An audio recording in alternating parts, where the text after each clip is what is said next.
اللہ الرحمن الرحیم الحمد للہ رب العالمین والصلاة والسلام علی سید الانبیاء والمرسلین وعلی آلہ واصحابہ اکرمین اجمعین اما بعد۔ آج ہمارا جو ہے تجوید کا سبق ہے۔ اس میں ہم گزشتہ سبق میں مخصوص اصطلاحات پڑھے تھے۔ اس میں سکتہ کے بارے میں بتلایا گیا، امالہ کے بارے میں بتلایا گیا، اور پھر اختلافات لفظ کے بارے میں بتلایا گیا، اور پھر اس کے بعد جو ہے حروف قمری حروف شمسی کو بھی بتلایا گیا، حمزہ اصلی حمزہ وصلی نون قطنی، یہ تمام قواعد گزشتہ سبق میں جو ہے بتلائے گئے۔ اب جو ہے اس سبق میں اختلافات، جو راویان کے اختلافات ہیں، وہ اختلافات کو جمع کر دیا گیا۔ وہ جو ہے اختلافات کو بیان کیا جا رہا کہ قرآن مجید کو جو ہے 7 طریقوں سے پڑھا جاتا، اس کے اور الگ الگ جو ہے طریقے ہیں پڑھنے کے، جس کو جو ہے سبع عشرہ بولتے ہیں جس کو۔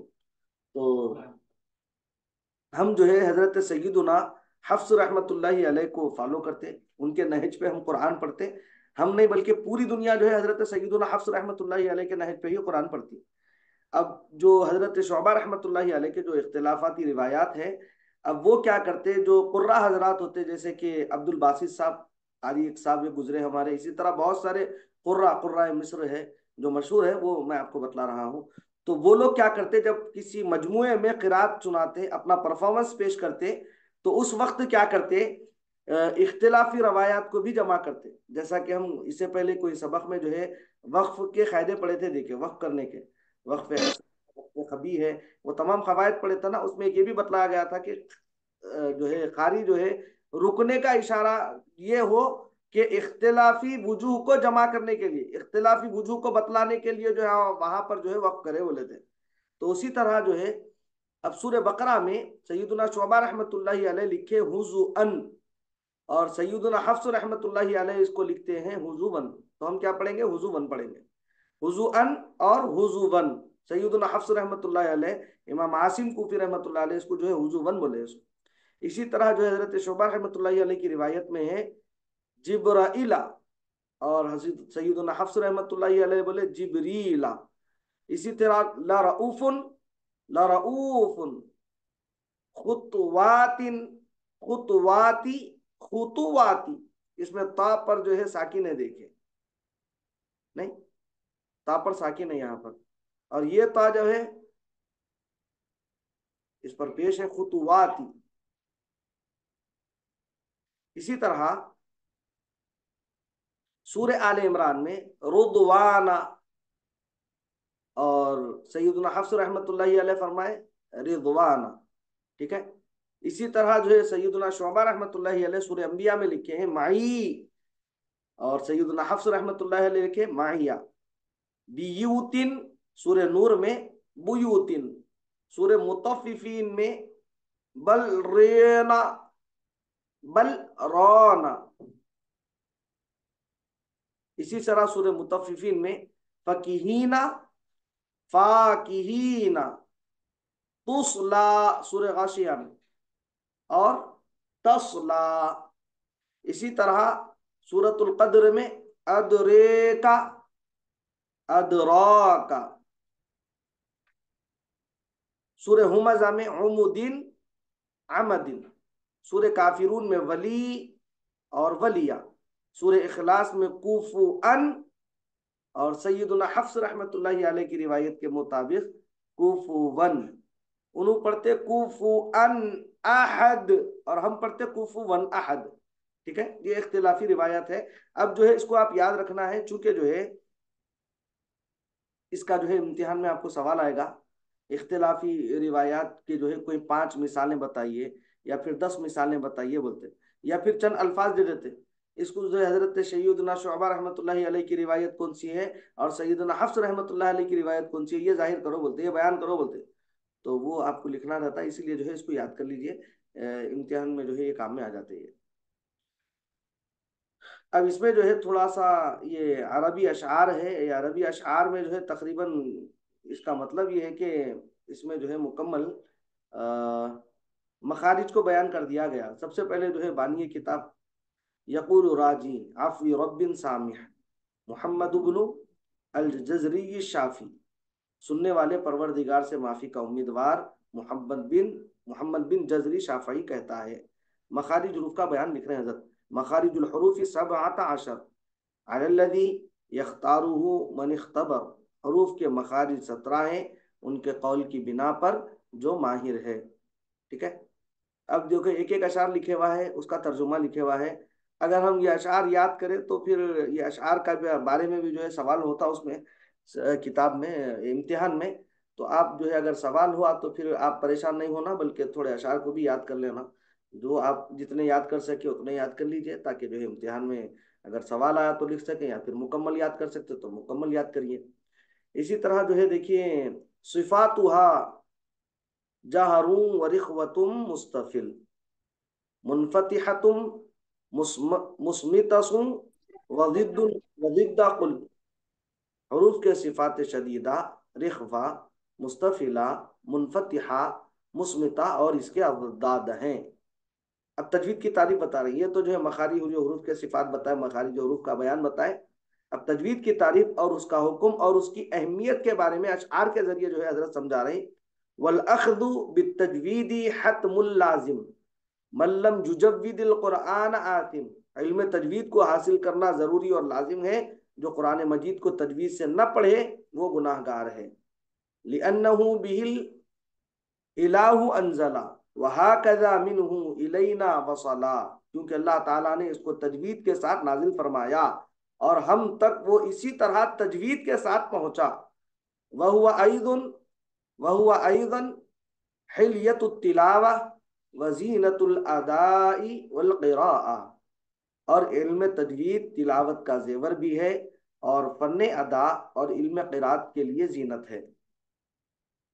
یہ تجوید کی تعریف کرے نشان میں نو۔ اب دیکھیے را پر اور را باریک کا بیان۔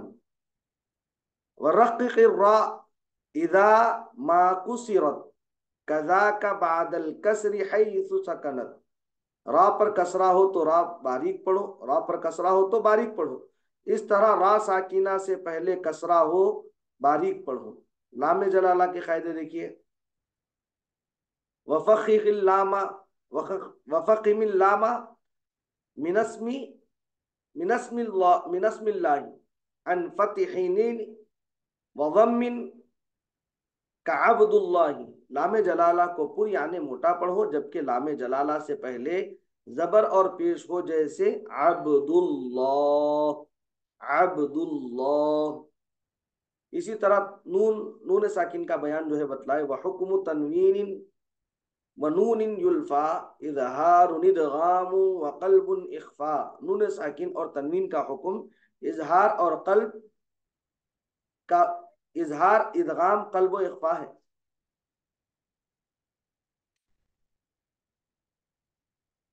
اظہار ادغام کا بیان ان اشعار میں جو ہے بتلایا جا رہا۔ فعند حرف الحلق اظہر وادغم فی اللام والراء لا بغنۃ اللزم، پس تو حروف حلقی میں اظہار کر، پس تو حروف حلقی میں اظہار کر اور ادغام بلا غنہ کرو لام اور را میں، ٹھیک ہے۔ وادغمم بغنۃ فی یوم الا بکلمۃ کدنیا عنوان، اور یومن میں سے کوئی حرف آئے تو ادغام مع غنہ کرو، مگر ایک ہی کلمے میں ہو تو ادغام نہ ہوگا، جیسے دنیا اور عنوان۔ ادغام مع غنہ میں 4 حرف رہتے بلکہ بتلائے تھے نیپن، یا وہ میم نون، یومن، اس کا مجموعہ یومن بول کے یہاں پر ذکر کر رہے ہیں۔ اب قرب اور اخفا کی تعریف اشعار کے ذریعے، شعر کے ذریعے کر رہے انہوں۔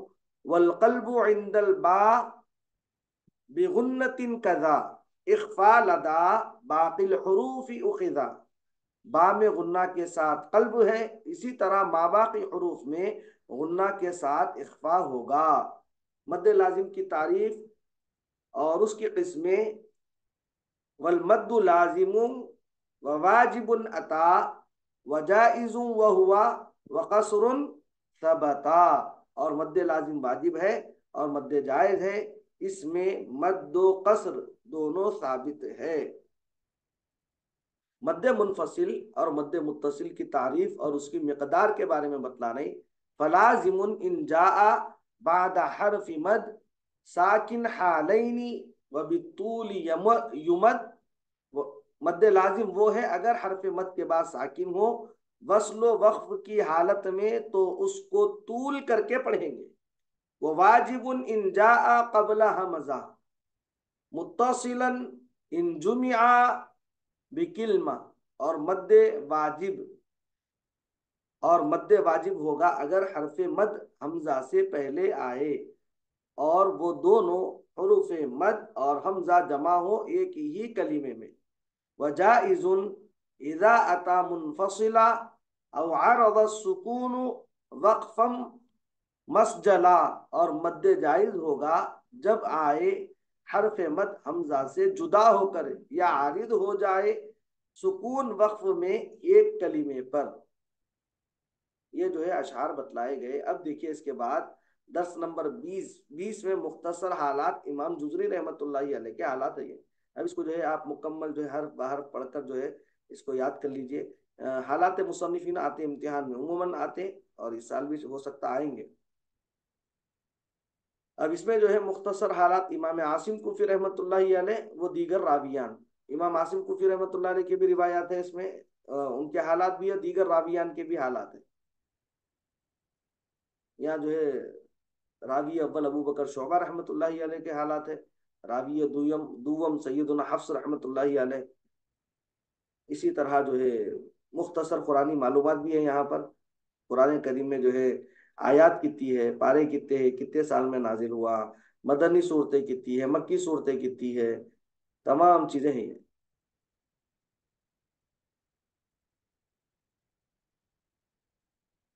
اقسام آیات، یہ تمام چیزیں اس میں ہیں. دیکھیں صاحب آگے کے اسباق میں ہے، چونکہ جو ہے تلاوت کے فضائل بھی آداب بھی اس میں لکھے ہوئے ہیں. یہ تمام چیزیں آپ خود پڑھ لینے کی ہے. یہ کوئی جو ہے درس دے کے پڑھانے کی نہیں ہے چیزیں. یہ جس کو سمجھ میں نہ آئے وہ سمجھانے کی چیزیں ایسی نہیں ہے. آپ کو جو ہے پڑھ کے یاد کر لینے کی چیزیں ہیں. اس کو پڑھیے اور اس کو یاد کر لیجئے تاکہ امتحان میں اگر سوال آئے تو پھر آپ جو ہے بلا جھجک جو ہے اس کو لکھ سکیں. ٹھیک ہے صاحب، تو یہ جو ہے تجوید کا ہمارے آج مکمل سبق ختم ہو گیا. دیکھیں ٹھیک ہے نا. اللہ پاک ہم تمام کو علم نافع عطا فرمائے، قرآن مجید کو صحیح صحیح با تجوید پڑھنے کی توفیق عطا فرمائے. جس انداز میں قرآن کریم نازل ہوا اسی انداز میں مولا ہم کو پڑھنے کی توفیق عطا فرما. قرآن مجید کے نور سے برکتوں سے ہم تمام کو مالا مال فرما. وصلی اللہ تعالی علی خیر خلقہ سیدنا محمد ونور عرشی وعلی آلہ واصحابہ اجمعین برحمتک یا ارحم الراحمین والحمد للہ رب العالمین بحق لا الہ الا اللہ محمد رسول اللہ صلی اللہ تعالی علیہ وسلم.